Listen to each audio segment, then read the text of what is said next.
I'm Nate, and here with my co-host Daniel, and we have breaking news out on the West Coast. In California, they have raised their minimum wage once again. But what does that mean for the people living there? And honestly, I'm curious as to how this affects the economy. We sent reporters out to America's favorite fast food restaurant, McDonald's, in both California and Texas, to find out how the workers feel about it and to see the difference between the two states. Now down to our reporter, Tom Williams, who is in California right now. Thanks, Nate. I'm here in Santa Clara, California, where we're going to be asking McDonald's workers their thoughts on the statewide minimum pay wage increase. Let's head inside.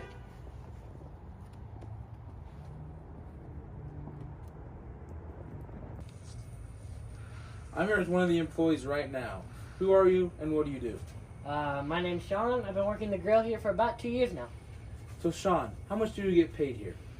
I started off at 14, which was the minimum wage. Now it's up to 16, and luckily the California government is soon increasing it to 20. So it's helped my life in a good way. And how has this sudden increase affected your everyday life? Now that I make more, I can enjoy life a little bit. And now I can counter my rent too, which is now up to $3,000 monthly. Due to the California government paying me more, I don't have to worry about much stress. Wow, who knew a government could look out for citizens like that? So how long do you plan on staying here? I mean, as long as the California government keeps increasing minimum wage, I'm glad to stay here for as long as I can. Yeah, who would give up a gift like this from the government?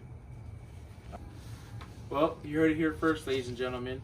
The wages are going up, and so are the spirits of the employees. Back to you in the studio. Hey, can you lend me a couple bucks? I need some gas money.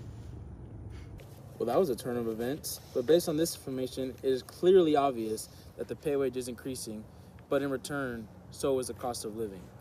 In my opinion, I say we give everyone $40 an hour and make it that college is no longer needed in this society. That way nobody has to go in debt ever again. That seems like a great idea. Why don't you work for the government? Anyways, now that we know this, our good friend Tony Romo's report should be even more shocking. Let's send it out to him now. I'm Tony Romo. I'm here in Rockdale, Texas. As you can see, I have a Mickey D's right behind me, and I'm here to ask workers how they feel about their pay. Let's head inside. I'm here with one of the workers right now. Who are you and what do you do? My name is Carlos, and I've been working the drive-thru for 4 years now. So, Carlos, how has your pay wage been affected these past 4 years? Man, I haven't gotten a raise since I've been here. And why is that?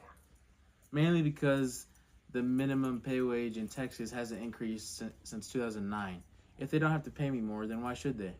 Is this a problem in every Mickey D's? I would say all the ones in Texas, at least. I have a buddy up in Temple who has to deal with the same problem.